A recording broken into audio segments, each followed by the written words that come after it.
சமந்தாக்கு நல்ல வாழ்க்கை இல்ல அப்படின்னு கடைசியில இருக்கிறதுக்கு முன்னாடி கூட இந்த ஒரு வேதனையில தான் சமந்தா அவங்களுடைய அப்பா இருந்தாங்களா? கடைசி ஆசை இதுதானா? வாங்க என்னாச்சுங்கிறத பார்க்கலாம். நடிகை சமந்தா அவங்கள எல்லாருக்குமே தெரியும், ரொம்ப தைரியமான பொண்ணு. ஏன்னா எல்லா பிரச்சனைகளையுமே ரொம்ப தைரியமா எதிர்கொண்டு வராங்க. உடல்நிலை சரியில்லாம ரொம்ப முடியாம போன நேரத்துல கூட படப்பிடிப்பு தளத்துல கலந்துக்கிட்டு அதே உடல்நிலையோட நடிச்சாங்க, எல்லாருக்குமே தெரியும். அந்த வகையில சமந்தா அவங்களுடைய அப்பா காலமான செய்தி எல்லாருக்குமே சோகத்தை ஏற்படுத்தி இருந்துச்சு. இவங்களுக்கு மட்டும் அடுத்தடுத்து இப்படிப்பட்ட பிரச்சனைகளை கடவுள் கொடுத்துட்டே இருக்காரு அப்படின்னு சொல்லி அந்த வகையில சமந்தா அவங்களுக்கு அப்பா மேல ரொம்பவே அன்பு அதிகங்க. அப்பா பார்த்து பார்த்து ஒவ்வொன்றும் சமந்தா அவங்களுக்காக செய்திருக்காரு. சமந்தா அவங்க ஆரம்பத்துல திருமணம் பண்ணி சந்தோஷமா வாழ்ந்துட்டு இருந்த சமயத்துல கூட அவங்க குடும்பம் ரொம்பவே சந்தோஷமா இருந்திருக்காங்க. ஆனா அதுக்கப்புறம் நாக சைதன்யா அவர் கூட பிரிவு வர நேரத்துல அவங்க குடும்பமும் ரொம்பவே உடைஞ்சு போயிருக்காங்க. ஒரு கட்டத்துல சமந்தா அவங்களுடைய அப்பா அவருடைய சமூக வலைதள பக்கத்துல, அதாவது ஒரு அழகான கதை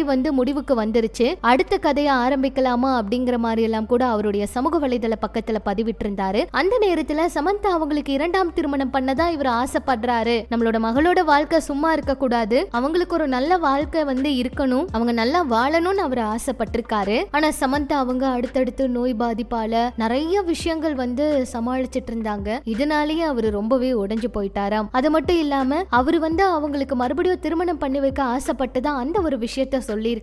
ஆனா சமந்தா அவங்க என்னோட வாழ்க்கையில அப்படியெல்லாம் எந்த ஒரு விஷயங்களும் வேண்டாம், இப்போதைக்கு அதெல்லாம் எதுவுமே வேண்டாம் அப்படிங்கிற மாதிரி தான் சொல்லியிருக்காங்களாம். சமீபத்துல கூட அவங்களுக்கு இரண்டாம் திருமணம் நடக்க போகுது, இந்த நடிகர் கூட தான் அப்படின்னு ஏகப்பட்ட செய்திகள் வலம் வந்துட்டு இருந்துச்சு. அது எல்லாத்துக்குமே முற்றுப்புள்ளி வைக்கிற மாதிரி இன்னொரு வாழ்க்கையில எனக்கு நம்பிக்கையே கிடையாதுங்க அப்படின்னு ஒரு பேட்டியில சமந்தா அவங்களே சொல்லியிருப்பாங்க. ஆனா சமந்தா அவங்களுடைய அப்பாவோட ஆசை அவங்களுக்கு மறுபடியும் திருமணம் பண்ணி வச்சு அவங்களோட வாழ்க்கையை அழகா வாழணும், அதை பார்க்கணும் அப்படிங்கறது தானாம். அதை நடக்காமையே போயிருச்சாம். இறக்கிறதுக்கு முன்னாடி கூட சமந்தா அவங்கள நினைச்சு ரொம்பவே வேதனைப்பட்டிருக்காராம். எப்படி இவ்வளவு தூரம் இத்தனை பிரச்சனைகளை கடந்து எல்லாத்தையும் சமாளிச்சு இவங்க மறுபடியும் வாழ போறாங்க, தனியாதான் இருப்பாங்க அப்படின்னு ரொம்பவே பயந்தாராம். இப்படிப்பட்ட விஷயங்கள் எல்லாம் கூட சமூக வலைதளத்துல வெளியாகிருங்க. ஆனா சமந்தா அவங்களுக்கு அடுத்தடுத்து வந்த பிரச்சனைகள், அவங்க பட்ட கஷ்டங்கள் இதெல்லாம் அளவே இல்லை அப்படின்னு சொல்லலாம். ரொம்ப வேதனைப்பட்டிருக்காங்க. கடைசியில இவங்க நடிச்ச இந்த சிட்டாடல் படத்துல கூட நிறைய முறை மயக்கம் போட்டெல்லாம் விழுந்திருக்காங்களாம். ஆக்சிஜன் சிலிண்டர் கூடவே அவங்க நடிச்சாங்க,